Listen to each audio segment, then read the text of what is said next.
오늘 우리 함께 나눌 말씀의 제목은 하나님이여 나를 구원하소서입니다. 우리 지난주부터 어디 말씀 보고 있어요? 시편 말씀 보고 있었죠. 그래서 시편 전체가 우리 계속 제가 말씀드리는 거지만 누구에 대한 이야기다? 예수님에 대한 이야기라고 말씀드렸습니다. 예수님이 이야기하고 계시던지 아니면 예수님에 대해서 설명하고 예언하기 위해서 기록된 책이 시편이라고 말씀드렸어요. 그래서 우리가 그걸 알고 시편을 보는 것과 그것을 모른 채로 그냥 시편을 보면서 일반적인 세상의 시를 감상하듯이 세상의 문학 작품을 감상하듯이 시편을 보는 것은 전혀 다른 방향으로 우리를 이끌어준다라고 말씀드렸습니다. 그래서 지난주 또 이번 주 그리고 앞으로 2주 더 해서 시편을 어떻게 우리가 그리스도인으로서 기독교인으로서 제대로 묵상하고 또 제대로 적용할지에 대해서 살펴보고 배울 것이다 라고 이야기 드렸습니다. 그러니까 잘 배우셔야 돼요. 예전에 우리 주님의 교회에서 시편에 대해서 설교 들었었지가 아니라 시편은 이렇게 읽어야 되는구나. 정신 똑바로 차리고 제가 말씀드린 것처럼 허리 쭉 펴고 눈 똑바로 살아가지고 내가 반드시 시편을 예수 안에서 읽으리라 라는 그런 각오를 가지셔야 됩니다. 목사님이 이야기해 줄 때만 그런가 보다 하고 지나가면 어떻게 돼요?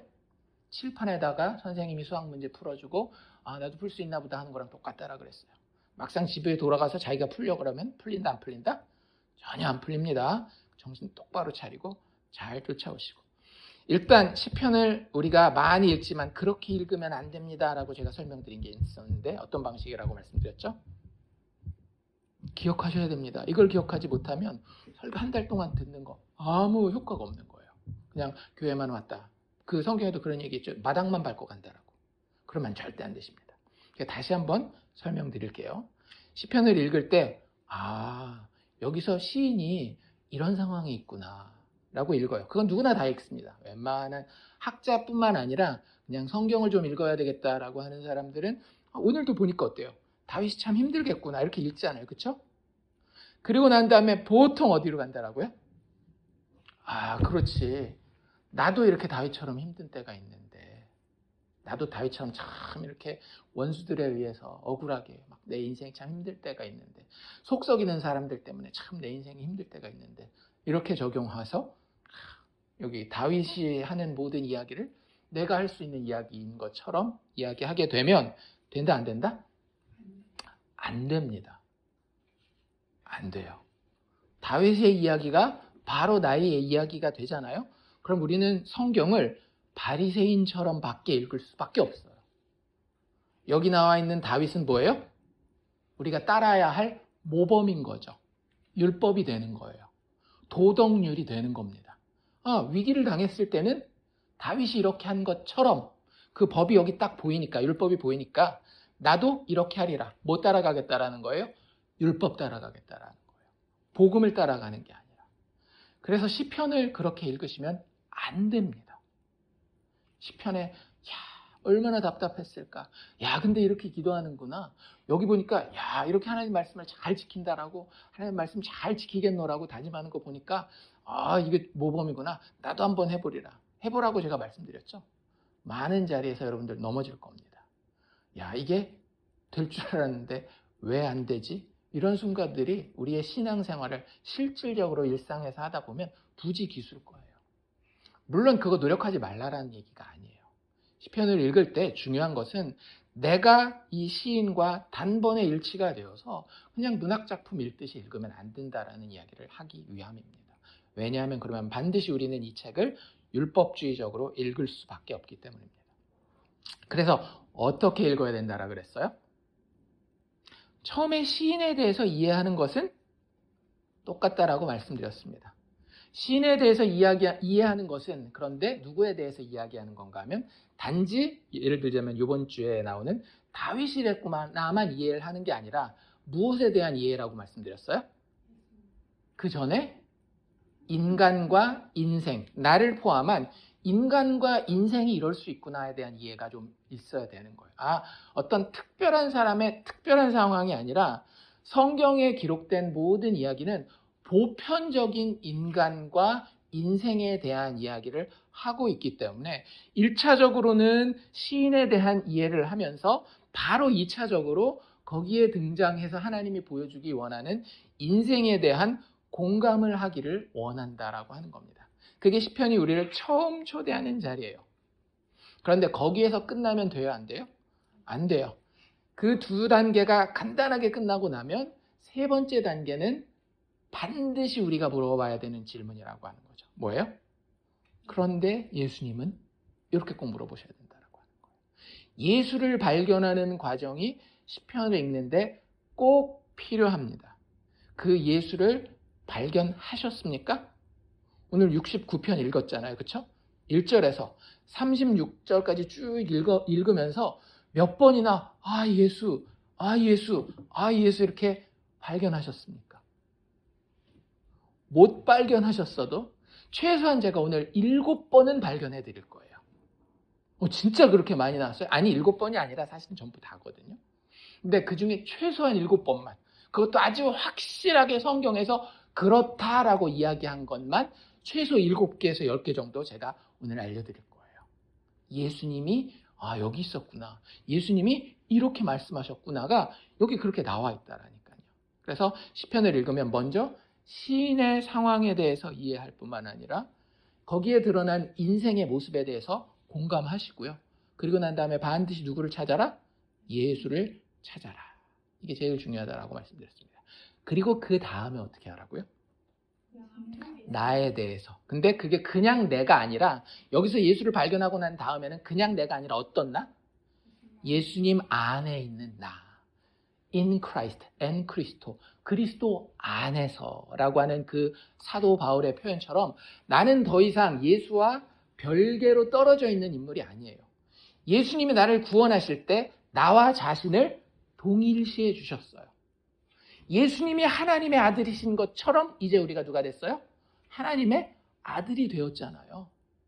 그 예수와 연합된 예수 안에 있는 내가 이 시편에서 어떤 자리를 차지하고 있는지에 대해서 고민하면서 이 시편에 대한 개인적인 적용을 하시면 됩니다. 이해가 되시죠?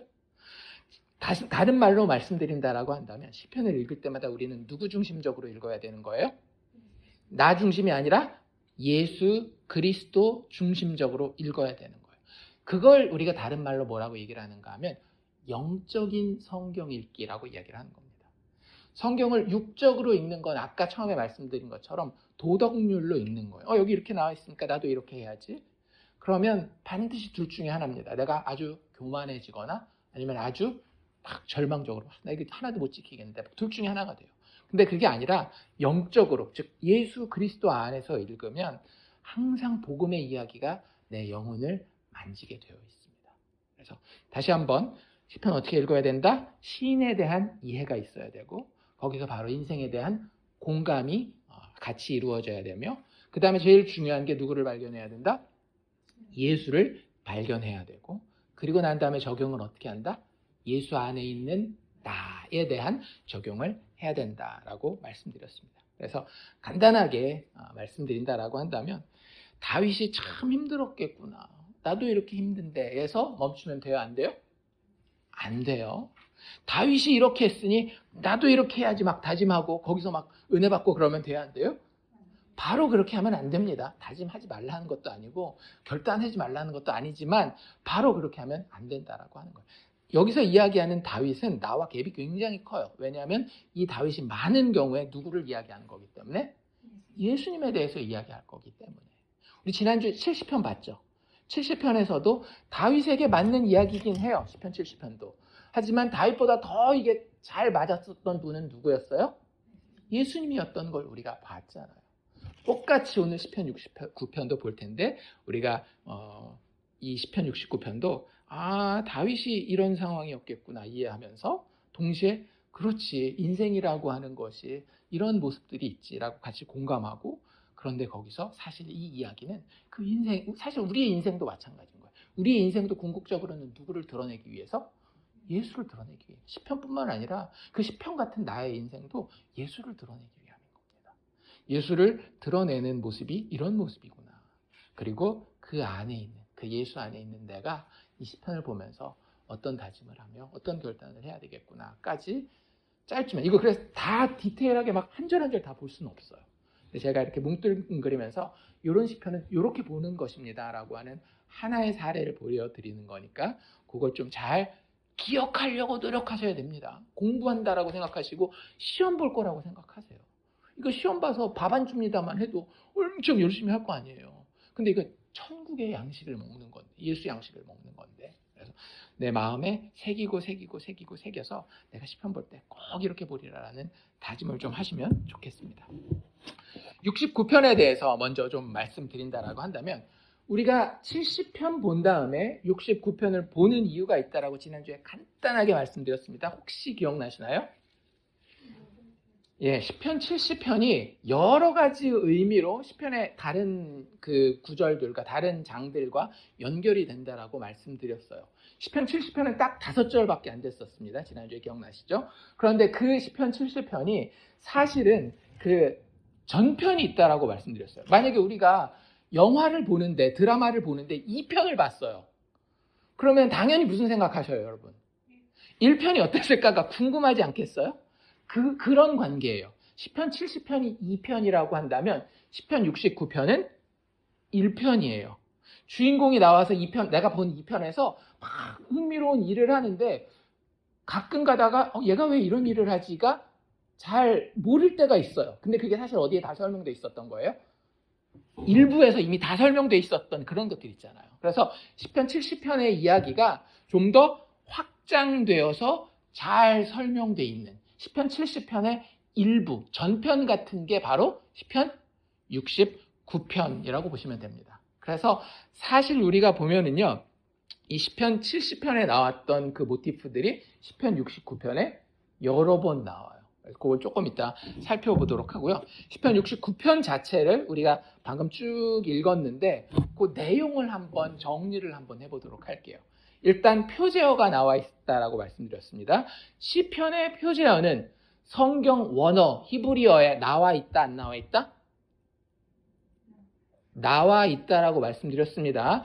우리가 지난번에 봤던 그 복음서, 요한복음 같은 데 이렇게 보면 조그맣게 제목으로 나와 있잖아요. 파란색이나 빨간색이나 이렇게 그 제목이 그 문단 앞에 이렇게 나와 있는 거는 그건 성경 원본에 나와 있지 않아요. 원어에 나와 있지 않아요. 하지만 시편에 나와 있는 표제어, 오늘 69편 같은 경우는 다윗의 시, 인도자를 따라 소사님에 맞춘 노래, 요거는 나와 있다, 안 나와 있다?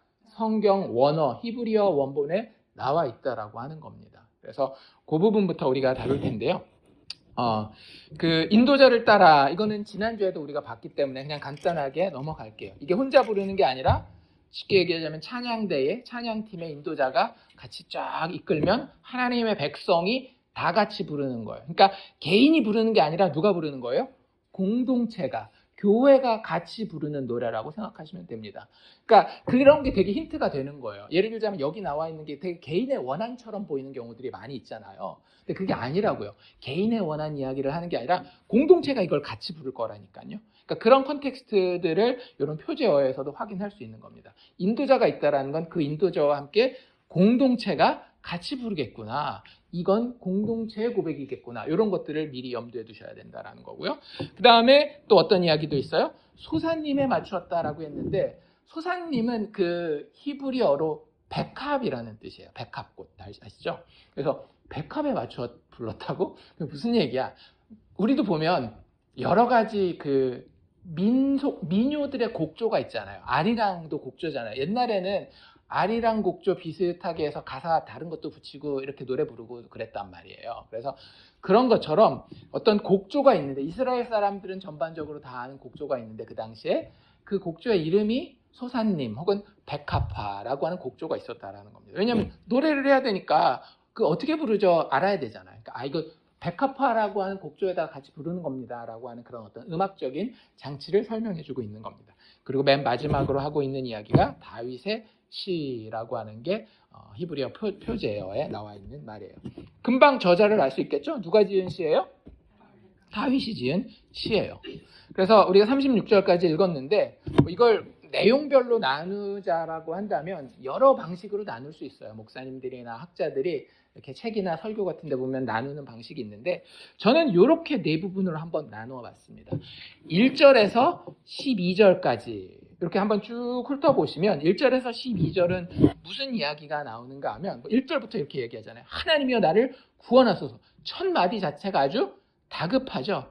하나님의 구원을 절대적으로 필요로 하는 그런 상황이 있고 그 뒤에 보면 깊은 수렁, 깊은 물, 나를 미워하는 자가 나의 머리털보다도 더 많다라고 이야기할 정도로 상당히 위태롭고 억울하며 치욕스러운 상황 가운데 시인이 있구나라고 하는 사실을 설명하고 있는 것이 시인의 그런 어떤 상황에 대해서 설명하는 것이 1절에서 12절까지라고 보시면 될 것 같습니다. 그러니까 되게 위태롭다라는 거 느껴지시죠?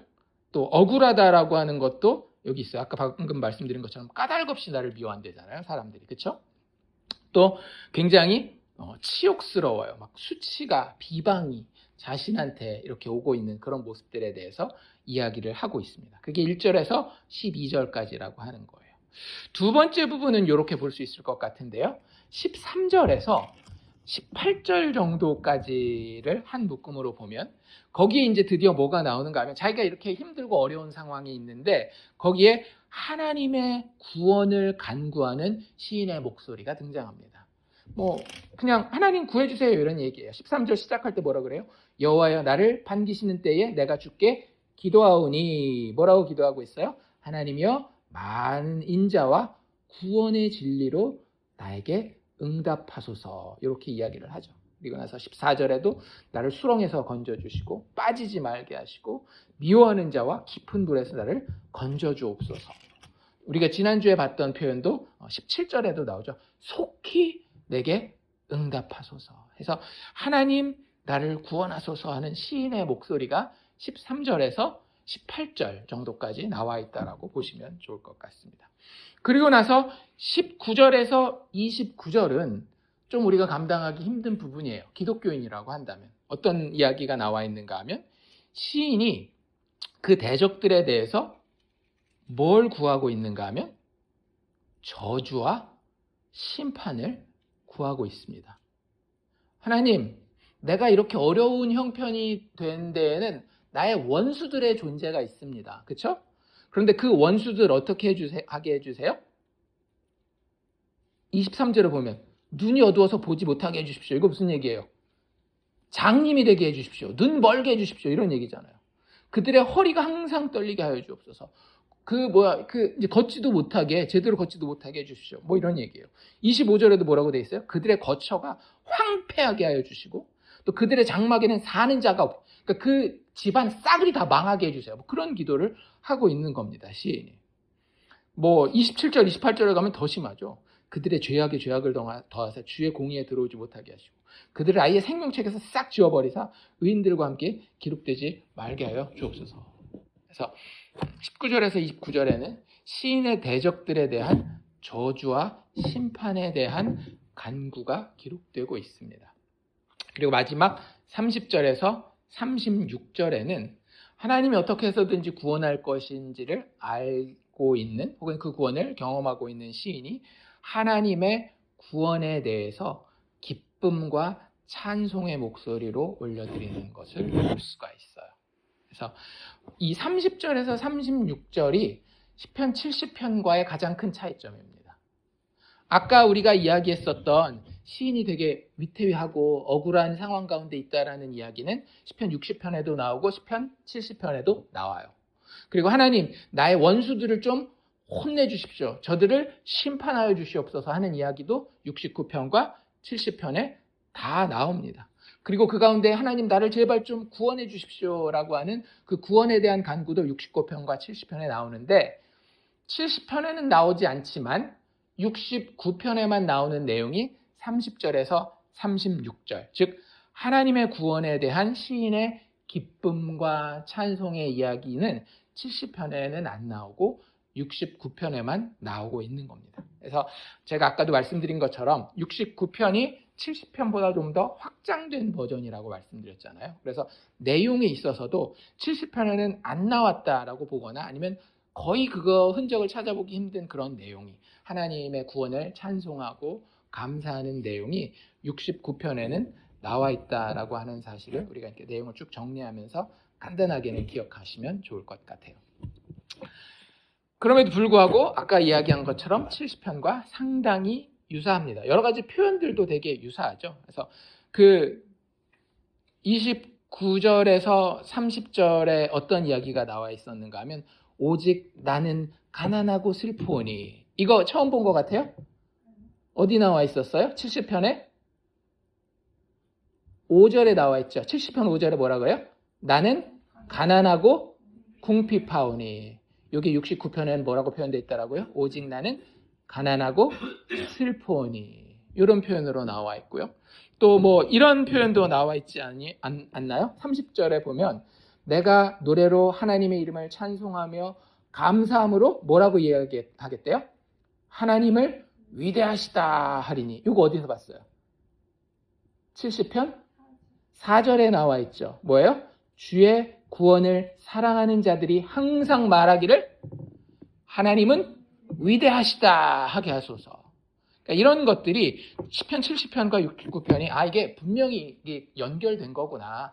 이 70편을 짧게 이야기했다라고 한다면 69편은 이걸 확장한 내용이 맞구나라는 것을 알 수 있습니다. 또 쉽게 알 수 있는 건 뭐냐면 이 10편, 70편을 시작하는 표현이나 10편, 69편을 시작하는 표현이 거의 비슷해요. 10편, 70편 지난주에 어떻게 시작했었죠? 하나님이여 나를 건지소서, 이렇게 됐었죠. 69편 어떻게 시작했는지 한번 볼까요? 69편 1절 하나님이여 나를 구원하소서. 거기잖아요. 나를 건지소서, 나를 구원하소서. 그러니까 이런 표현들이 같은 이야기를 하려고 하는구나. 이런 것들이 되게 비슷하다라는 걸 알 수 있어요. 또 아까 이야기한 것처럼 10편, 70편이건 69편이건 이 시인의 원수들이 존재하고 있고요. 그 원수들이 가지는 태도, 다윗을 향해서 가지는 태도가 굉장히 거의 일정하게 같은 그 모습으로 그려집니다. 비방하고요, 수치를 주고요, 그것 때문에 능욕을 당하는 그런 모습들이 있어요. 그것만 있는 것이 아니라 또 어떤 것도 비슷한가 하면 그 10편, 70편의 대적들도 있었지만, 원수들도 있었지만 누구도 있었어요? 자기네 편이 있었죠. 친구들이 있었단 말이에요. 그 친구들을 가리키는 표현이 두 개 있었는데 뭐랑 뭔지 기억하세요? 주를 찾는 모든 자들이, 우리 찬양 불렀잖아요. 그렇죠? 주를 찾는 자들이라는 표현이 있었고요. 또 다른 표현은 뭐가 있었죠? 주의 구원을 사랑하는 자들이 라고 하는 자기 친구들을 부르는 호칭이 두 가지가 나왔다라는 거죠. 주를 찾는 모든 자들, 주의 구원을 사랑하는 자들. 그런데 이 비슷한 표현 혹시 69편에서 찾으셨습니까? 6절 한번 보실래요? 6절, 69편 6절. 주 만군의 여호와여, 그러면서 어떤 사람들에 대한 이야기를 해요? 주를 바라는 자들이라는 표현이 나옵니다. 또 쭉 내려오면 6절 중간 정도 내려오면 또 어떤 표현들이 있어요?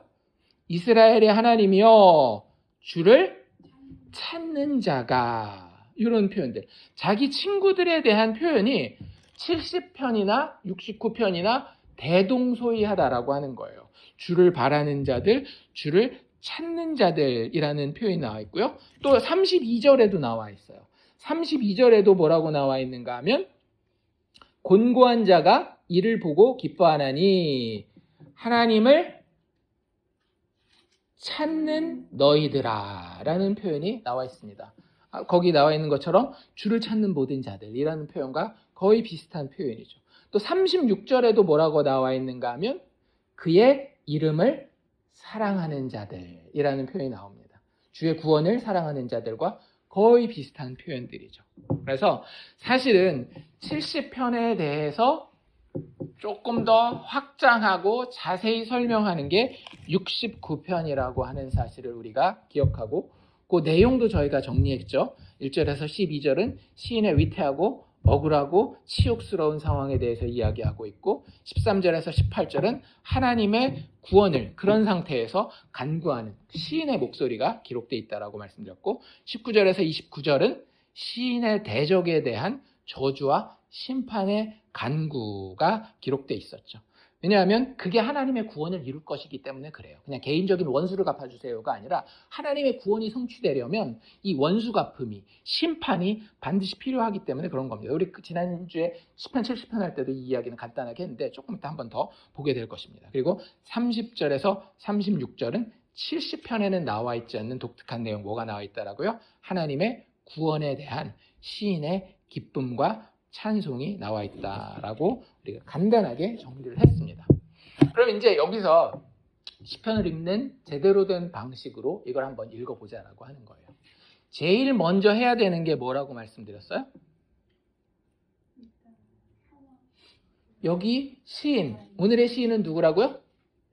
다윗이죠. 다윗의 상황을, 다윗의 그 마음을 이해를 먼저 해야 돼요. 도대체 어떤 상황에 있었으며 왜 이런 말을 하고 있을까? 어떤 사건이 이 시를 쓰게 된 배경이었을까요?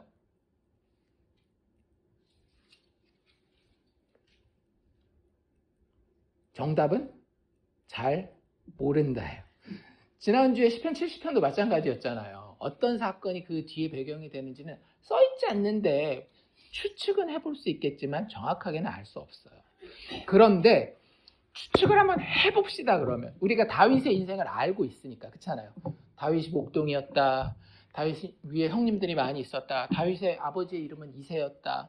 그런데 다윗이 목동하다가 나중에 골리앗과 싸우게 됐다. 뭐 이런 것들. 뭐 이게 다윗의 그 이후의 이야기를 우리가 좀 알고 있잖아요. 그럼 그 다윗의 인생의 이야기들 중에서 이런 상황과 비슷할 만한 상황 몇 개 있지 않겠어요? 어떤 것들이 있을까요? 사울 왕이 그렇게 쫓아다녀요. 다윗이 사울에게 해코지한 적이 있어요? 없어요? 없어요. 다윗과 사울이 처음 만나게 되는 것은 언제죠? 사울이 귀신 들려서 악한 영 때문에 막 괴로워할 때였어요. 그래서 그걸 안정시키기 위해서 어떤 사람을 뽑아요? 수금을 타는 사람, 음악하는 사람을 뽑았다면 그게 누구였어요? 다윗이었단 말이에요. 그러면 사울은 다윗한테 고마워해야 돼요? 안 해야 돼요? 고마워해야죠. 그 다음에 또 그러다가 뭐 어쩌다 한 번씩 만나는 거니까 다윗 이름도 얼굴도 제대로 몰랐던 것 같아요. 그때. 나중에 또 의미 있게 다윗과 사울이 만나는 장소가 어디예요? 골리앗과 싸우는 그 장면 아닙니까? 사울이 그래도 명색이 일국의 왕이란 말이에요. 그러면 대적이 막 싸움을 걸어오면 창피해서라도 어떻게 해야 돼요? 야, 내가 한번 싸워보겠다. 뭐 이런 얘기를 한다든지 우리한테 좋은 작전이 있다. 뭐 이런 얘기를 해야 되는데 사울은 그냥 자기 천막에 처박혀가지고 아무것도 못하고 40일 동안이나 골리앗이 40일 동안이나 나와서 하나님을 모독하고 하나님의 군대를 모독했는데 아무것도 못하고 있었던 거예요. 그냥 이런저런 거 다 따져도 지금 사울은 정치적인 위기 가운데 있어요. 무슨 왕이 저래 이런 어떤 손가락질을 당할 수 있는 그런 형편 가운데 있었단 말이에요. 그걸 한 방에 해결해 준 게 누구예요? 다윗 아닙니까? 다윗이 나타나서 정말로 그 장대한 사울의 갑옷도 맞지 않아가지고 그거 다 벗어놓고 그냥 물맷돌만 들고 나아가서 목숨을 걸고 여호와의 이름을 위해서 사울왕을 정치적으로는 사울왕을 대신해서 싸웠었던 사람이 다윗 아니냐라고요. 그러니까 사울은 쉽게 얘기하자면 그 이후에도 마찬가지예요. 사울이 싸워야 될 전쟁을 다 누가 나가서 싸워줘요? 다윗이 다 목숨을 걸고 나가서 싸워주는 거니까 사울은 그냥 감사 고맙다 이렇게 얘기만 하면 돼요. 근데 어떻게 해요? 죽이려고. 어떻게 해서든지 죽이려고 하잖아요. 심지어는 뭐까지 이용해 먹어요? 가족관계까지 이용해 먹잖아요. 자기 딸을 주면서 얘를 내 사위를 삼으면 조금 내가 안심을 할까? 근데 그게 돼요? 안 돼요? 한번 이 마음이 한번 이렇게 되면 쉽지 않은 것 같아요. 영적인 일이기 때문에. 그래서 결국에는 자기 사위임에도 불구하고 막 죽이려고 한단 말이에요. 물론 그게 정확하게 이 69편의 배경이 되었는지는 모르겠지만 여러 가지 사건 중에 하나로 우리가 배경으로 상정해 볼 수 있다라고 하는 거예요. 그런 사울의 박해 가운데 다윗은 어떻게 생각했겠어요? 네? 여자들이 네. 사울은 천천히요, 다윗은 만만이다. 예. 그런 것들 때문에 사울이 불안해는 하긴 했지만 어쨌든 우리는 이제 다윗의 입장으로 이제 시편 69편을 봐야 되니까 시편 69편에 다윗의 심정이 어떻겠냐라고요. 억울했겠죠. 엄청 억울했겠죠. 자기가 여자들한테 가서 사울은 천천히라고 얘기해요. 나는 만만이라고 얘기해 주세요라고 얘기했어요, 다윗이? 한 번도 그런 적 없어요. 오히려 겸손해하고 제가 어떻게 왕의 그 집안의 사위로 들어가겠습니까? 라고 이야기할 정도로 항상 겸손했단 말이에요. 그러니 너무나 억울하고 자기는 부당한 대우를 당하고 있고 누명을 쓰고 있는 그런 상황인 거예요. 만약에 그런 것이 이 69편의 배경이 되었다라고 한다면. 근데 다윗이 사실은요, 그런 상황을 그 사울에게 쫓길 때만 당하는 게 아니라 상당히 여러 번 당합니다. 여러 번 당해요, 다윗이. 그러니까 이걸 꼭 그 사울 왕에게 쫓겼을 때라고 이야기하지 않아도 되는 게 다윗의 인생이 진짜 순탄치 않았어요. 그가 왕이고 하나님 앞에 많은 축복도 받았지만 그의 인생이 쉽지 않았습니다. 많은 경우에 누명을 쓰고 부당한 대우를 받아요. 그래서 여기에 보면 다윗의 인생은 참 위태위태하고요. 얼마나 위태한가 하면 1절에서 3절에 보면 하나님 나를 구원해 주소서 하면서 바로 무슨 얘기를 하는가 하면 물들이 내 영혼까지 막 흘러 들어왔대요. 이게 어떤 이야기냐면 2절에 보면 나는 설 곳이 없는 깊은 수렁에 빠졌다라고 이야기를 하죠. 또 깊은 물 가운데 들어가는 거예요. 그러니까 뭐 우물물 같은데 우리가 빠질 수 있잖아요. 그러면은 내가 수영도 못해요. 그럼 어떻게 돼요? 꼬르륵 내려가는 수밖에 없잖아요. 이게 진짜 무서운 겁니다. 제가 예전에 그 스노클링이라고 해가지고 여기 이렇게 빨대 같은 거 있잖아요. 이렇게 해가지고 물속에 들어가가지고 바닷속 이렇게 관찰하는 걸 한 번 해본 적이 있어요. 저도 그냥 텔레비전에서만 봤을 때는 야 저렇게 끼고 들어가서 바닷속에 들어가서 예쁜 산호초도 보고 막 얼마나 좋을까 막 그랬는데 막상 제가 한 거 같은 경우는 배에서 내려줬거든요. 배에서 이거 빨대 하나 주고 스노클 이거 하나 주고 딱 내렸는데 제일 처음 느끼는 게 뭔지 아세요? 왜 공포심이 왔을까요? 발에 닿는 게 없는 거예요. 와, 그때 느끼는 이 공포가 가슴이 철렁하더라고요. 그 전까지는 어떤 생각이었는가 하면 그냥 나 이제 바닷속에 들어가서 아름다운 관광을 하리라 이런 생각을 했는데 딱 발이 안 닿는다는 게 느껴지는 순간 죽을 수도 있는 거구나 이게 죽을 수도 있는 거구나. 바로 그 생각이 드는 거예요. 그러니까 얼마나 위태위태한 상황 가운데 지금 다윗이 있는지 알겠죠. 내가 이거 물에 빠지면 어떻게 돼요? 위로 올라와야 되잖아요. 위로 올라오면 어떻게 해야 돼요? 바닥이 있어야 돼요. 그래야지 내가 팍 차고 올라올 거 아니에요. 근데 바닥이 있어요? 없어요? 지금 바닥이 없는 거예요. 정말 위태로운 그런 상황 가운데 있는 겁니다.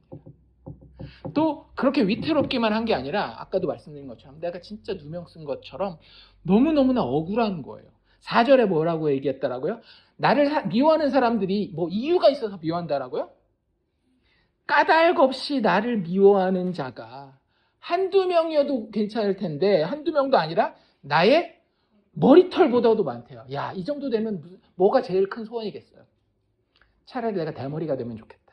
머리카락이 하나도 없으면 원수가 한 명도 없을 테니까. 농담이지만 진짜로 힘든 상황인 거예요. 나한테 원수가 있는데 보통 손바닥도 마주쳐야 소리가 난다라고 얘기를 하잖아요. 누군가 나에게 원수가 될 만하면 나도 그 사람한테 뭔가 실수한 게 있거나 서운한 게 한 게 있거나 그런 상황이 거의 대부분이란 말이에요. 근데 다윗이 아무리 생각해봐도 지금 자기의 상황은 이유가 없어요. 까닭이 없다라고 하는 거예요. 그래서 진짜 억울한 거죠. 9절에도 그 비슷한 이야기를 해요. 주의 집을 위하는 열성이 나를 삼킨다. 아니 그 주의 집을 위하는 열성이 칭찬받아야 될 텐데 그것 때문에 자기가 지금 막 죽을 것 같다라는 이야기를 하고요. 또 주를 비방하는 비방이 나에게 미쳤다라는 거예요. 이게 다윗을 비방해야 되는 비방이 아니라 사실 그거 누구를 비방하는 거예요? 주님을 비방하는 비방인데 그게 누구한테 오는 거예요? 자기한테 막 오고 있는 거예요. 자기가 뭐 특별하게 잘못한 것도 아닌데 얼마나 억울하겠냐고요. 10절도 뭐라고 얘기를 해요? 내가 곡하고 금식하였더니 기도 열심히 하는 거죠. 보통은 어때야 돼요? 박수 받고 칭찬받아야 될 거 아니에요. 근데 곡하고 금식하였더니 그것이 도리어 나의 욕이 되었대요. 치욕스러운 일이 되었다라는 거예요. 그러니까 얼마나 미치고 팔짝 뛸 노력이시겠어요. 정말로 억울한 상황 가운데 있는 겁니다. 우리도 인생 살다 보면 그럴 때들 있잖아요. 게다가 이런 모든 상황이 자기에게 뭘 갖다 주고 있어요?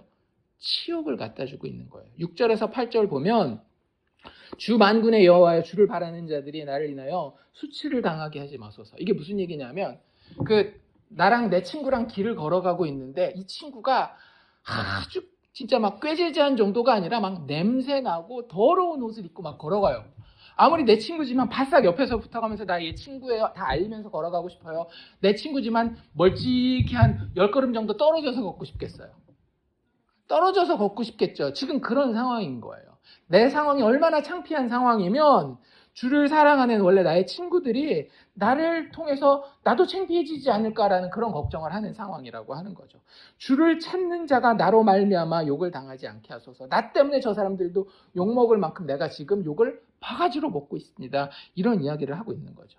내가 주를 위하여 비방을 받았사오니 7절 수치가 나의 얼굴을 덮었나이다. 진짜 창피하고 능욕을 당하는 일이에요. 얼마나 능욕을 당했는가 하면 8절에는 나의 형제에게는 내가 객이 되었대요. 가족관계 끊어졌다라는 얘기죠. 나의 어머니의 자녀에게는 낯선 사람이 되었나이다. 이게 지금 다윗이 당하고 있는 치욕스러움입니다. 19절에도 이야기를 하고 있는데 19절에 뭐라고 얘기를 하는가 하면 주께서 나의 비방과 수치와 능욕을 아시나이다. 하나만 써도 될 텐데 3가지나 쓰고 있잖아요. 나의 대적자들이 다 주님 앞에 있습니다. 그 대적자들 앞에서 그 비방과 수치와 능욕 때문에 정말로 너무너무나 창피한 상황이 이 다윗의 상황이라고 하는 거죠. 그리고 그런 상황은 다윗에게만 있습니까? 우리에게도 다 있죠. 쥐구멍에 들어가고 싶은 상황. 내가 별 잘못한 거 없는 것 같은데 진짜 모든 누명은 다 뒤집어 쓰고 있는 것 같은 그런 상황. 지금 누군가가 당장 도와주지 않으면 너무나도 큰일 날 것 같은 그런 위태로움. 그게 다윗의 상황이요. 우리의 인생에서 우리가 경험하는 일들이라고 하는 겁니다. 근데 그 상황에서 내가 할 수 있는 게 별로 있어 보여요? 없어 보여요? 없어 보여요. 뭐 밑바닥이라도 보여야 내가 차고 올라가든지 할 텐데 밑바닥도 없고 29절 같은 데 보면 뭐라고 되어 있는가 하면 오직 나는 가난하고 슬프다라고 이야기해요. 우리 지난주에도 말씀드렸죠. 가난하고 궁핍하다라는 표현. 이거 무슨 표현이라고 그랬어요? 내가 할 수 없다라고 하는 표현이라고 말씀을 드렸습니다. 이런 상황인데도 내가 할 수 있는 거는 아무것도 없어요. 33절에도 뭐라 그래요? 여호와여 궁핍한 자의 소리를 들으시고 자기로 말미암아 갇힌 자를, 이 영어로는 prisoner라는 번역을 보통 많이 쓰거든요. 감옥에 갇혀 있는 자라는 거예요. 감옥에 왜 갇혀 있으면 뭐가 가장 큰 특징이에요? 내가 내 마음대로 할 수 있다 없다? 없다. 그런 상황이에요. 내가 할 수 있는 능력이 아무것도 없는 겁니다. 그렇기 때문에 할 수 있는 거 하나밖에 없어요. 뭐밖에 없어요? 하나님의 구원을 구하는 것밖에 없어요. 그래서 아까 우리가 읽었었던 13절에서 18절 그 시인의 간구가 나와 있다라고 그랬잖아요. 거기 보면 거기 동사들만 쭉 제가 다 중요한 것들을 읽어보면 주님 나에게 13절에 응답하소서, 14절에 건지시옵소서, 빠지지 말게 하시옵소서, 또 건지소서, 이게 14절에 계속 나와 있고요. 15절에도 뭐라 그래요? 삼키지 못하게 하여 주시옵소서, 입을 닫지 못하게 하여 주시옵소서, 이렇게 얘기를 해요. 또 16절에는 뭐라고 돼 있어요? 주님 응답하여 주시옵소서, 나에게로 돌이켜 주옵소서. 17절에는 숨기지 마옵소서, 속히 내게 응답하소서. 18절 가까이 하여 주옵소서, 구원하여 주옵소서, 나를 속량하여 주옵소서. 내가 할 수 있는 게 없으니까 다 누구에게 부탁할 수밖에 없는 거예요? 주님께, 하나님께 구원을 간구할 수밖에 없는 그런 상황에 대해서 지금 잘 시인이 다윗이 표현하고 있는 겁니다. 우리도 똑같은 거예요. 인생을 살다 보면 내가 감당할 수 없어서 누군가에게 부탁할 수밖에 없는 그런 상황. 그게 우리에게 있을 수밖에 없다라고 하는 거죠. 더 나아가서 이 시인은 이 어려움이, 자기가 당하고 있는 이 상황이 특별히 자연재해 같은 게 아니라 어떤 상황인가 하면 원수들 때문에 만들어진 상황이잖아요. 딱 보면 이 상황이 그냥 막 지진이나 뭐 이런 것들에 대한 이야기가 아니라 원수들 때문에 기인하게 된 그런 상황이라는 것을 쉽게 알 수 있거든요.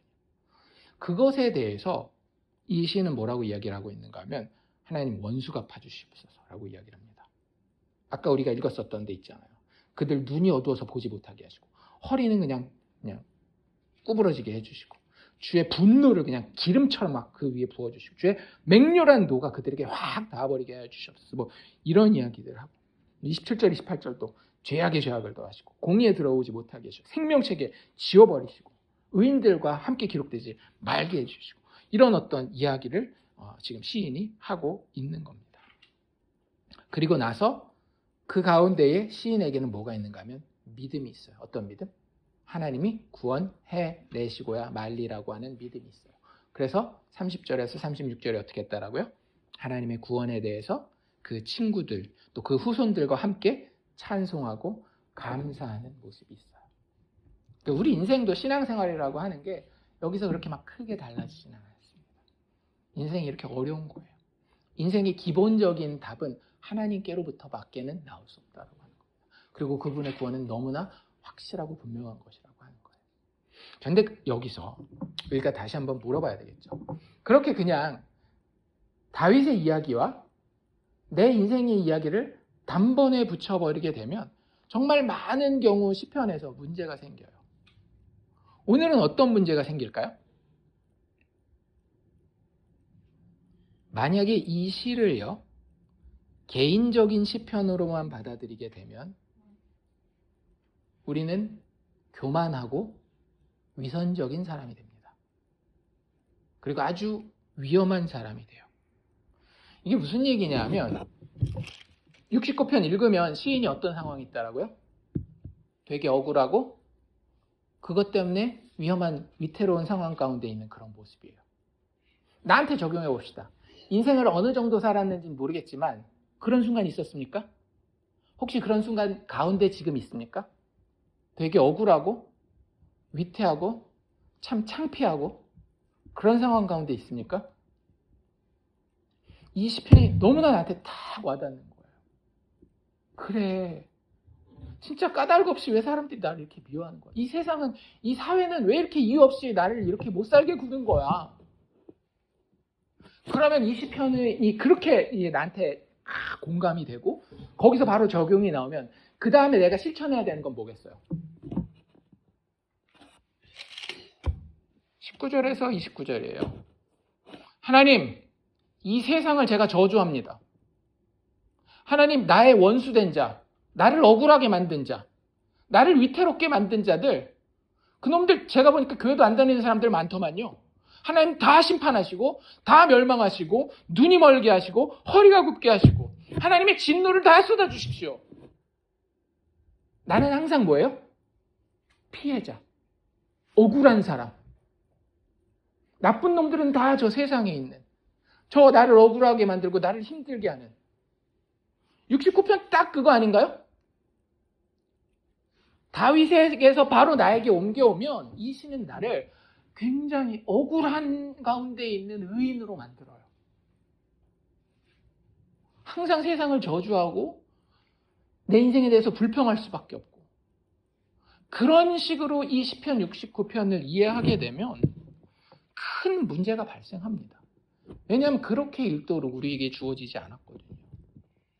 다윗이 짓긴 했지만 이것은 다윗이 진짜 주인공도 아니고 더 나아가서는 우리가 이 이야기의 주인공이 될 수는 더더욱 없는 시편이 시편 69편이 아니 모든 시편이 다 그래요. 한번 물어봅시다. 나한테 진짜 나를 억울하게 만든 사람이 있어요. 나한테 원수 같은 사람이 있어요. 진짜 솔직하게 아주 솔직하게 아유 저 자식 새끼 진짜 원수 같아. 만약에 이런 상황이라고 해봅시다. 그 인간관계에서 정말 한쪽만 100% 하나님 앞에 일방적으로 잘못한 원수일 수 있나요? 그럴 수 없죠. 진짜 아무리 원수 같은 자식 새끼를 할지라도 자식이 그렇게 된 데에는 많은 경우에 누가 기여하기가 쉬워요. 부모가 그를 그렇게 키웠기가 쉽잖아요. 물론 부모가 키운 대로 다 잘하는 건 아니지만 자식이 마음을 힘들게 하고 그 자식 때문에 내가 억울하고 창피한 일을 당해도 그 자식이 100% 잘못해서 하나님 저 자식 새끼 눈도 멀게 해주시고 이럴 수 있느냐라고요. 그러기는 쉽지 않아요. 그러면 내가 이제 자식의 입장이 되었다라고 해봅시다. 자식의 입장에서 이런 생각 해볼 수 있지 않겠어요? 내가 부모면 좀 똑바로 만났으면, 내 부모가 금수저여서 돈도 팍 대주고, 내 부모가 교육적으로 잘 알아서 내 학교 가는 거 뭐 이런 것들 잘 인도해 주셨으면 내 인생이 지금 이 모양이 꼬라지는 않을 텐데 너무 억울하다. 부모 잘못 만나가지고. 그럼 그가 이 시편을 보면 어떻게 보겠어요? 내 어머니 아버지 좀 깨닫도록 뭐 암병을 주시든지 뭐 이런 식으로 기도해야 되는 게 이 기도의 적용 아니겠어요? 불편하시죠? 왜요? 그렇게 읽으라고 우리에게 주어진 시편이 아니기 때문에 그래요. 이 시편은요, 그 누구도 주인공이라고 주장할 수 있는 시가 아니에요. bonhoeffer라고 하는 한 신학자는 뭐라고 이야기를 하는가 하면, 어떤 한 인간도 자신의 경험만으로 성경에 나와 있는 이 시편 69편 같은 탄식 시편을 자신의 것으로 기도할 수 없다라고 이야기를 해요. 왜냐하면 제가 말씀드린 이런 부조리가 발생하기 때문에. 내가 여기에 나오는 이 시인처럼 그렇게 막 떳떳한 존재가 아니에요. 사실 다윗 자체도 그렇게 막 떳떳한 존재가 아니고, 이 시를 노래할 수 있는 진짜 주인공이 따로 있기 때문에 이걸 내가 바로 노래해버리고 바로 나한테 적용해버리면요, 큰 문제가 발생합니다. 이 간구는 죄인인 나 스스로에게도 궁극적으로는 이게 부메랑처럼 돌아와서 정죄요, 저주요, 심판이 될 수밖에 없어요. 나에게. 내가 누군가를 저주하는 것은 사실은 나도 죄인이기 때문에 그 정죄와 저주와 심판이 내게 될 수밖에 없는 거예요. 그럼 얼마나 이거 위험한 시입니까? 그렇게 사용해버려요. 그래서 그렇게 읽으면 된다, 안 된다? 안 돼요. 그냥 다윗 힘들었겠구나. 거기까지 공감하시고요. 인생에 다 이런 것들이 있을 수 있겠구나. 그 정도까지만 일단은 작업을 하시고, 그 다음에 나한테 적용하지 말고 어디로 데리고 가라고요? 십자가 밑으로 들고 가라고요. 십자가 밑으로 들고 가라고요. 이 시편 69편을 읽으시면서 예수를 발견하시라고요. 발견 못했어요. 그럼 어떻게 하셔야 되겠어요? 다시 읽으세요, 진짜로. 36편 너무 기네요. 4분, 5분밖에 안 걸려요. 소리내서 읽어도요. 다시 읽고, 기도하시고, 성령께 물어보시고, 같이 읽으면서 대화도 하시고, 토론도 하시고, 다시 그거 가지고 기도하시고, 모르면 목사에게 물어보기도 하시고, 이러면서 예수를 꼭 발견할 때까지 69편을 떠나면 안 되는 거예요. 나 오늘 69편 읽었어요. 체크, 오케이. 70편도 읽었어요. 오케이. 5절밖에 안 된다. 71편 읽었어요. 이렇게 읽는 거 아무 의미 없다니까요. 성경을 읽으면 그 성경 읽는 것을 통해서 누가 내 안으로 들어오셔야 돼요? 예수가 내 안으로 들어오셔야 되는 거예요. 시편 69편에서 예수를 발견하시길 바랍니다. 종교개혁 시대에 니콜라우스 젤레커라고 하는 한 신학자가 이 시편 69편에 대해서 뭐라고 이야기를 하는가 하면요, 이 시편 69편은 뭐라고 돼 있었더라고요? 다윗의 시라고 돼 있잖아요. 근데 정확하게 그 사람은 뭐라고 얘기를 하는가 하면, 우리 주 예수 그리스도의 기도입니다 라고 이야기해요. 이거 누구의 기도라고요? 예수님의 기도예요. 어째서요? 여러분들 그거 알고 계십니까? 신약 성경이 구약을 많이 인용하죠. 그렇죠? 근데 신약 성경에서 가장 많이 인용되는 시편이 3개 있어요. 뭐랑 뭘까요? 물어보니까 일단 뭐는 들어가겠어요. 시편 69편, 그리고 시편 22편, 시편 110편이에요. 이 정도는 상식으로 기억해 놓으셔도 됩니다. 시편 22편과 시편 110편과 시편 69편이 신약 성경에서 가장 많이 인용하고 있는 구약 시편입니다. 그래서 이 시편 69편을 그 신약에서 이게 이런 뜻이었어. 왜냐하면 구약을 읽을 때는 우리는 다윗 얘기밖에 모르잖아요. 근데 신약을 읽으면 전혀 다른 시각에서 이걸 이야기를 하고 있거든요. 그리고 주인공이 누군가 하면 예수예요. 다윗이 아니라. 정확하게 예수님이 이 이야기를 하고 있는데, 그 시각에서 보면 예수님을 시편 69편은 어떻게 시편 69편을 인용할 때 그 신약 저자들이, 심지어는 예수님 자신이 뭐라고 얘기를 하는가 하면, 하나님의 고난받는 종, 하나님의 그 지정하신 왕, 하나님의 기름 부은 메시아로 묘사하면서 이 시편 69편을 인용하고 있습니다. 뭔 얘기인지 잘 이해가 안 되실 텐데요. 저랑 한번 맞춰볼게요. 자, 시편 69편에 지금 있으시죠? 그럼 제가 이 시편 69편을 인용한 신약의 한 구절을 읽어드릴게요. 그럼 몇 절인지 맞춰보십시오. 자, 요한복음 15장 25절입니다. 우리 요한복음 설교는 들었었죠, 그렇죠? 요한복음 15장 25절이 지금 시편 69편, 요한복음 안 넘어가셔도 돼요. 시편 69편의 몇 절인지를 찾으시면 되는 거예요. 찾으십시오. 요한복음 15장 25절입니다. 그러나 이는 그들의 율법에 기록된 바, 지금 예수님이 하시는 얘기예요. 그들이 이유 없이 나를 미워하였다 한 말을 응하게 하려 함이라. 이거 몇 절에 나와 있어요? 4절에 나와 있죠. 4절에 뭐라고 나와 있어요? 까닭 없이 나를 미워하는 자가, 이거 우리는 누구라고 생각했어요? 다윗이라고만 생각했단 말이에요. 근데 예수님이 요한복음 15장에서 뭐라고 얘기를 했더라고요? 그들이 이유 없이 나를 미워했다. 나가 누구라고요? 예수님이라고요. 요한복음 15장에서 예수님이 스스로 자기에 대한 이야기. 요한복음에 보면 예수님을 핍박하는 사람들이 엄청 많았잖아요. 바리새인들, 사두개인들, 많은 종교 지도자들이 예수님을 핍박하는데, 그 예수님 핍박하는 게, 야, 거기 시편 69편에 나와 있잖아, 인용하면서 그들이 이유 없이 나를 미워하였다 하는 그 성경 말씀이 지금 봐라, 나를 이렇게 미워하는 종교 지도자들에 의해서 이루어지고 있는 거야 라고 이야기하고 있더라고요. 예수님이 직접 이야기하고 있는 거예요. 예수님이 시편 69편을 누구의 기도라고 보고 있는 거예요? 자기 자신의 기도라고 보고 있는 거예요. 다윗의 기도가 아니라.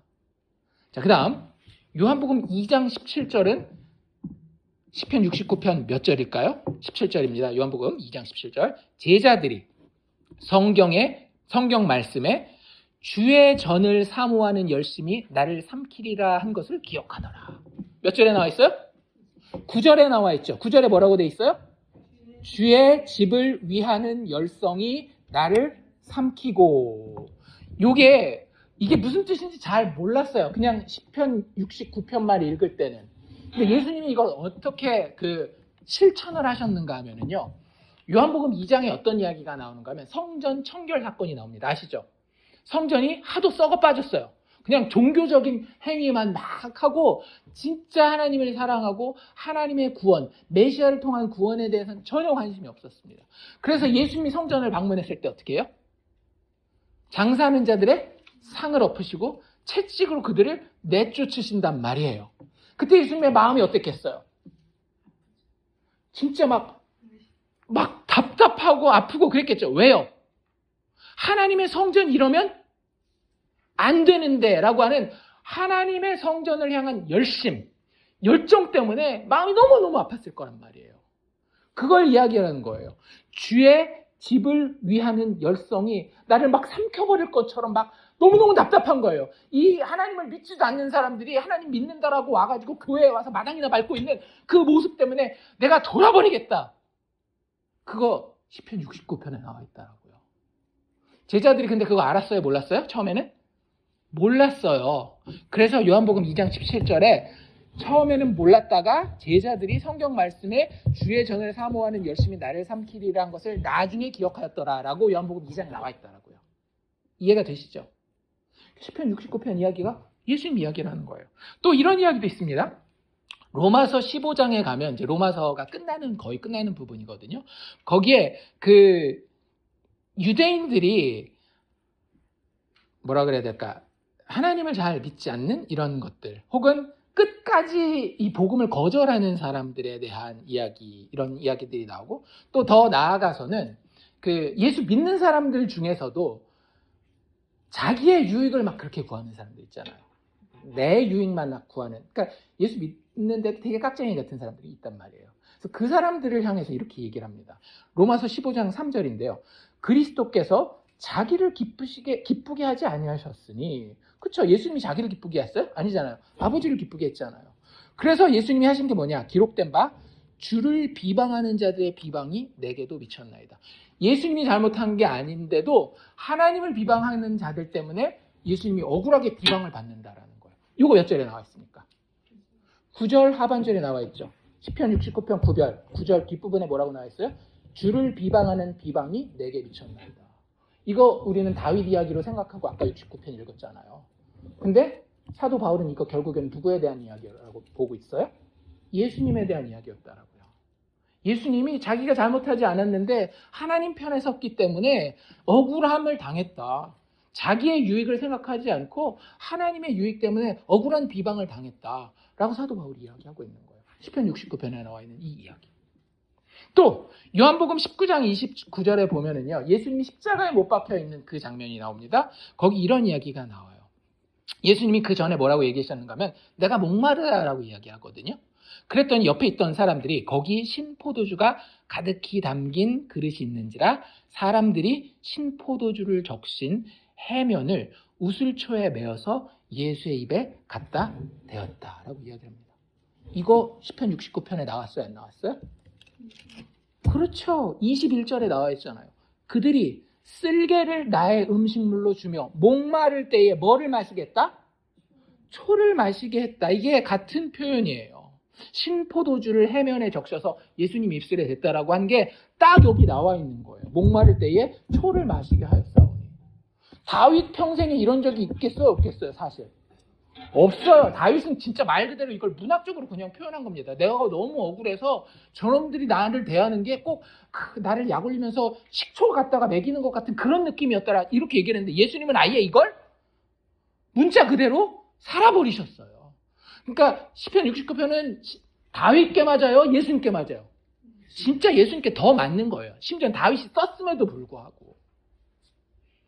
마태복음 27장 29절에는 이런 이야기가 나옵니다. 가시관을 엮어 그 머리에 씌우고 갈대를 그 오른손에 들리고 그 앞에서 무릎 꿇고 희롱하여 이르되 유대인의 왕이여 평안할지어다. 예수님을 마치 진짜 그 못된 우리 술 취한 사람들이 와가지고 막 욕하고 희롱하는 것 같은 이런 모습 시편 69편에 나옵니다. 이건 찾기 좀 힘들 것 같아서 제가 아예 찍어드릴게요. 12절에 나와 있어요. 성문에 앉은 자가 나를 비난하며 독주에 취한 무리가 나를 두고 노래하나이다. 아주 그냥 비꼬고 막 놀고 있잖아요. 예수님 가지고 놀고 있잖아요. 그런 모습이 이미 시편 69편에 기록되어 있다는 거예요. 또 사도행전 1장 20절 여긴 무슨 얘기가 나오는가 하면 12제자가 몇 명이 됐어요? 예수님 돌아가시고 나서 11명이 됐죠. 왜요? 가룟 유다가 자살했으니까. 그때 어떻게 해요? 사도들이 다 모여서 다른 사람을 한 명, 마띠아를 12번째 제자로 다시 뽑습니다. 그때 베드로와 제자들이 한 이야기가 이거예요. 사도행전 1장 20절. 시편에 기록되었을 때, 시편 몇 편? 69편. 시편에 기록되었을 때 그의 거처를 황폐하게 하시며 거기 거하는 자가 없게 하소서 하였고. 몇 절에 나와 있어요? 25절. 그들의 거처가 황폐하게 하시며 그들의 장막에 사는 자가 없게 하소서. 이게 그냥 다윗이 자기 원수 갚게 하려고 그냥 분풀이하는 걸로 우리는 생각할 수 있잖아요. 근데 그게 아니라고요. 정확하게 하나님의 기름 부음 받은 메시아인 예수를 대적한 가룟 유다와 같은 자들의 마지막이 종말론적으로 얼마나 황폐할 것인지, 그 심판과 저주가 얼마나 엄중할 것인지를 드러내는 그런 장면에 이 시편 69편이 사용되고 있다고 하는 거예요. 마지막으로 하나만 더 찾아봅시다. 로마서 11장 9절 10절인데요. 여기도 보면 유대인들이 그 예수님을 구원자로 받아들이는 것을 거절하는 것에 대해서 너희가 하나님이 보낸 자들을 하나님이 보낸 자 그리스도 예수를 왜 거절하느냐라고 하면서 이렇게 이야기를 합니다. 또 다윗이 이르되, 다윗이 어디서 얘기했을까요? 시편 69편에서 이런 얘기를 했다라는 거예요. 근데 이게 시편에 나와 있는 게 아니라 로마서 11장 9절 10절입니다. 또 다윗이 이르되 그들의 밥상이 올무와 덫과 거치는 것과 보응이 되게 하옵시고 그들의 눈은 흐려서 보지 못하고 그들의 등은 항상 굳게 하옵소서 하였느니라. 몇 절에 나와 있어요? 22절과 23절. 이거 아까 우리가 봤잖아요. 그쵸? 야, 다윗이 되게 화났나 보다. 되게 화나서 다윗의 원수들을 그냥 막 저주하나 보다라고 생각했는데 사실은 이 이야기가 누구에 대한 이야기라고요? 하나님의 보내신 예수 그리스도, 하나님의 메시아를 대적하는 자들에 대한 심판으로 기록되어 있었다라는 거예요. 다윗의 개인 원수를 갚는 게 아니라. 그러면 이해가 되죠. 왜? 여기서 이야기하고 있는 아까 19절에서 29절의 모든 저주는 개인의 원수를 갚기 위한 것이 아니라 하나님의 공평과 정의와 그의 영원한 영광의 나라를 세우기 위한 필수적인 심판이기 때문에 그런 거예요. 종말론적인 저주, 종말론적인 심판에 대해서 예수님이 이야기하고 있는 겁니다. 아무리 예수님을 비방하고 예수님을 저주한 자라도 십자가에 달렸던 그 강도처럼 예수님에 대한 믿음을 고백하기만 하면 그 사람들은 이 저주랑 아무 상관이 없는 거예요. 마지막까지 완악한 마음으로 하나님의 긍휼과 은혜와 자비의 근거이신 예수를 거절한 자에게 내려지는 저주가 이 시편 69편 19절에서 29절 사이에 나와 있는 저주라는, 종말론적인 저주라는 이야기입니다. 그러니까 이 저주를 우리가 함부로 내 원수한테 막 쏟아보낼 수 있는 거예요? 없는 거예요? 없어요. 왜? 이건 그리스도만이 할 수 있는 저주니까. 우리가 종말을 책임지는 자인가요? 아니잖아요. 오직 예수만 이 종말을 책임지는 거예요. 이해가 되세요? 왜 이걸 예수님의 기도라고 이야기를 하는지? 그렇기 때문에 하나님과 그의 종을 대적하는 그것에 대한 종말론적인 심판이기 때문에 이 시편 69편을 아까 얘기한 복음서나 로마서뿐만 아니라 요한계시록도 인용합니다. 요한계시록 16장 1절에 가면 이런 이야기가 나와 있는데요. 또 내가 들으니 성전에서 큰 음성이 나서 7 천사에게 말하되, 그러니까 요한계시록에 보면 여러 환상이 나오잖아요. 뭐 7 대접, 7 나팔, 7 인 이런 것들. 그 7 천사에게 말하되 너희는 가서 하나님의 진노의 7 대접을 땅에 쏟으라. 하나님의 진노를 쏟아버려라. 이거 시편 69편에 나와요, 안 나와요? 나왔죠. 몇 절에요? 24절에 주의 분노를 그들 위에 부으시며. 그러니까 여기서 나오는 게 그냥 하나님 내 원수 나한테 못되게 군 애한테 하나님 화를 한번 펑 내주세요가 아니라 요한계시록에 이야기하고 있는 하나님의 종말론적인 대적자들에 대한 마지막 심판과 저주와 분노를 이야기하고 있다고 하는 거예요. 하나 더, 이 종말론적인 심판에 대한, 하나님의 저주에 대한 요한계시록 13장 8절입니다. 거기 이런 이야기가 나와요. 죽임을 당한 어린 양, 누구예요? 예수님이죠. 죽임당한 어린 양은 항상 예수님입니다. 죽임을 당한 어린 양의 생명책에 창세 이후로 이름이 기록되지 못하고 이 땅에 사는 자들은 다 그 짐승에게 경배하래. 여기서 짐승이 누구예요? 마귀 사탄을 이야기하는 거잖아요. 그 사탄에게 경배하는 자들을 뭐라고 얘기하고 있다라고요? 생명책에 이름이 기록되지 못한 자들이라고 이야기하고 있어요. 이거 시편 69편에 나온 것 같은데 어디 나와 있어요? 28절에 그들을 생명책에서 지우사 의인들과 함께 기록되지 말게 하소서. 이게 그냥 다윗이 자기네 개인 원한에 대한 이야기예요? 아니에요. 종말론적인 하나님 나라의 승리와 심판에 대한 이야기라고 하는 것을 신약은 계속해서 이야기해주고 있는 거예요. 그러니 여러분, 시편 69편을 그냥 내 이야기로 받아서 하나님 나도 억울합니다. 내 원수들 좀 망하게 해주세요. 이렇게 읽으면 된다 안 된다? 안 되는 거예요. 예수가 여기 어떻게 들어있나를 발견하셔야 되고 그 예수가 왜 이런 기도를 했는가에 대해서 여러분들 고민하면서 읽으셔야 되는 거예요. 왜 예수님이 이런 기도를 하시나요? 그리스도가 고난받고 죽고 다시 살아나야 했기 때문에. 이거 예수님이 계속 하셨던 얘기 아닌가요? 12 제자들 모아놓고 시간 날 때마다 이야기하시잖아요. 내가 고난받고 이방인들의 손에 넘겨져서 죽은 다음에 사흘 만에 다시 살아날 것이다 라는 이야기를 하시잖아요. 왜 그게 중요해요? 죄인들을 대신해서 육신을 입고 이 땅에 하나님의 그리스도가 오셔서 그들의 죄를 대신 지시고 죽어 부활하지 않으면 누구의 구원이 없는 거예요? 죄인들인 우리의 구원이 없는 거예요. 하나님이 영원전부터 사랑하기 원하셨던 부족한 우리들의 구원이 불가능하기 때문에 예수님이 이 억울함을 다 감당하고서라도 하나님이 이 억울함 내가 다 합니다. 하지만 이 억울함을 내가 온몸으로 받고 그 고난 가운데에 당신이 원하시는 죽음의 자리까지 내려가서 죄인들을 살려내고야 말겠습니다. 주님이 나를 그 죽음 가운데서 살려내실 것을 믿습니다라고 이야기하잖아요. 지금 여기 다윗이 자신의 어려움을 이야기하지만 계속 이야기하는 게 뭐예요? 주님 나를 살려주실 거죠? 내가 분명히 믿습니다. 내가 살아날 것을 분명하게 믿습니다. 이거 예수님이 자신의 부활에 대해서 이야기하고 있는 거예요. 예수님이 이 기도를 하는 이유는요, 죄인들의 구원이 어떤 식으로 이루어져야 되는지 알고 계셨고 그것을 분명하게 드러내게 하기 위해서 시편 69편의 기도를 다윗의 입술을 통하여서 성령의 감동하심으로 기록하고 있다라고 하는 것입니다. 하나님의 사랑하는 기름 부음 받은 자는 반드시 다시 살게 됩니다. 그게 이 시편 69편의 마지막이에요. 그는 고난받고 죽는 자리에서 결국에는 높임을 받아서, 여기 뭐라 그랬어? 29절에 뭐라 그랬어요? 오직 나는 가난하고 슬프오니 하나님이여 주의 구원으로 나를 높이소서. 예수님이 무덤 가운데 스스로 가난하고 슬픈 자로 자신을 규정하지만 결국에는 주의 구원이 예수님을 어떻게 한다라고요? 높이실 거라고요. 죽음 가운데서 꺼내 부활하게 하실 것이라고. 예수님이 하신 얘기가 다 여기 나와 있는 거예요.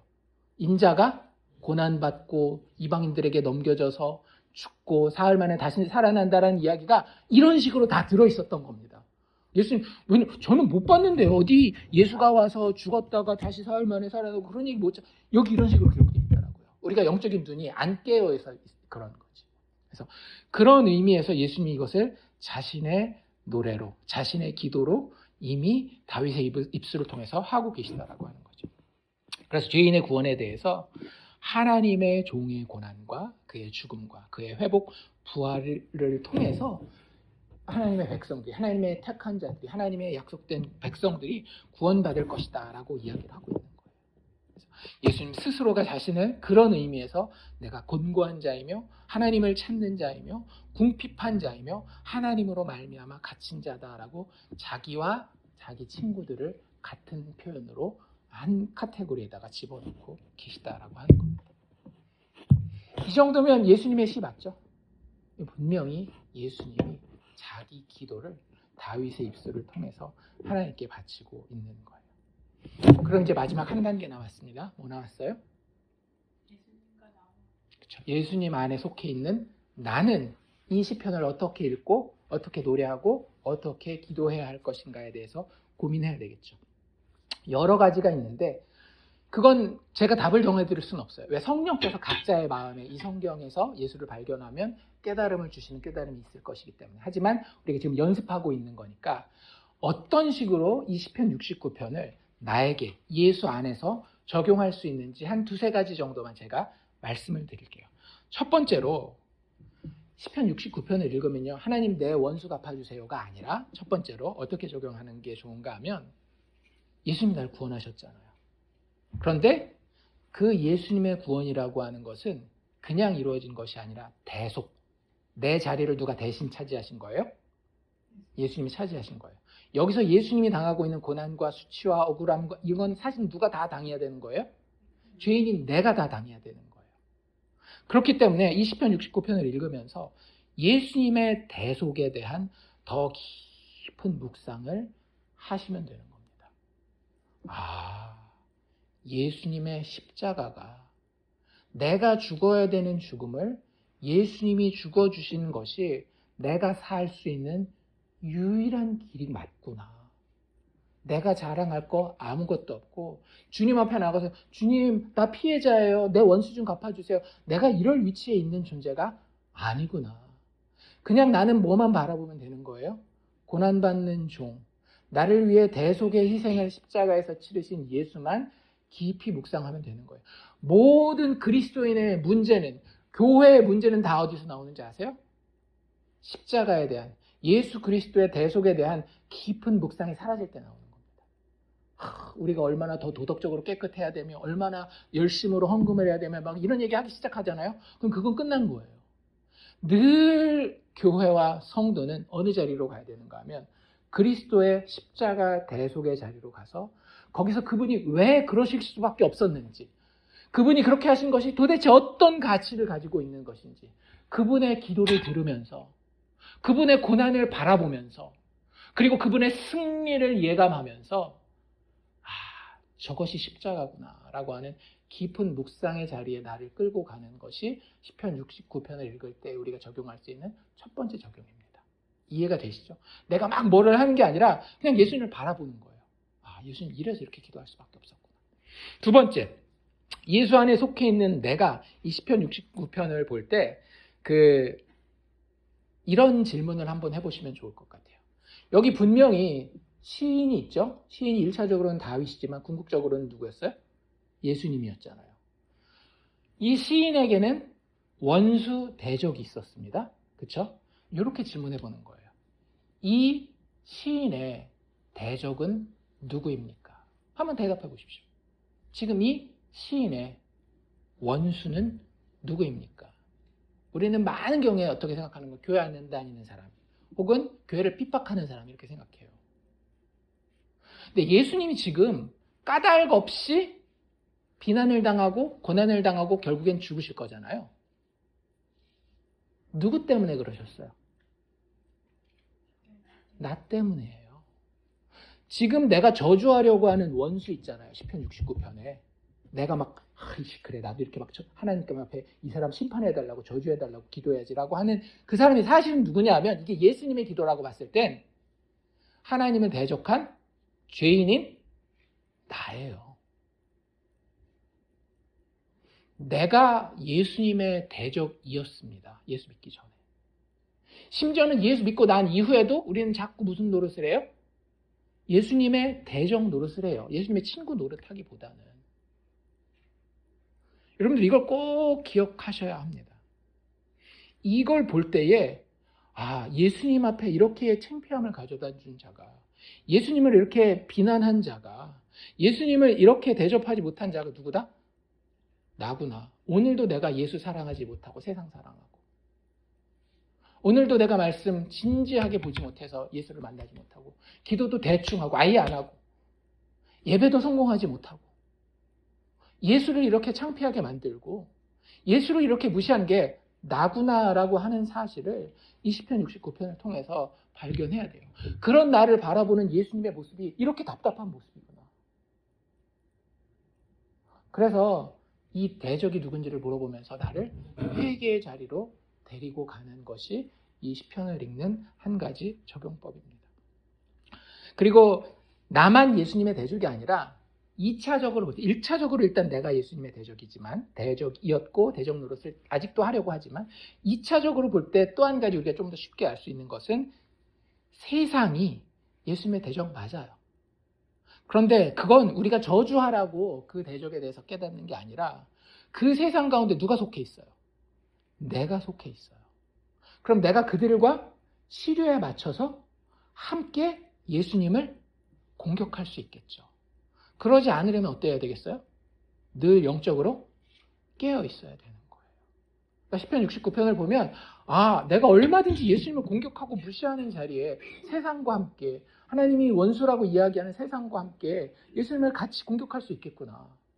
깨어 있어야지. 라는 그런 생각을 하는 게 우리가 이 시편 69편을 읽으면서 할 수 있는 적용이고요. 한 가지만 더 이야기한다라고 하면, 자꾸 우리는 원수를 저주하는 것에 관심을 많이 가지고 있어요. 왜? 내가 힘드니까. 그것 좀 어떻게 하나님이 좀 속 시원하게 좀 해결을 해줬으면 좋겠다는 생각을 가지니까. 그런데 여기서 이야기하는 저주와 심판은 개인적인 거라고요? 아니라고요? 아니라고요.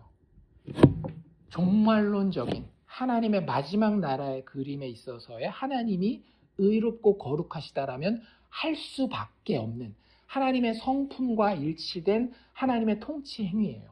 여기서 나오는 저주와 심판은.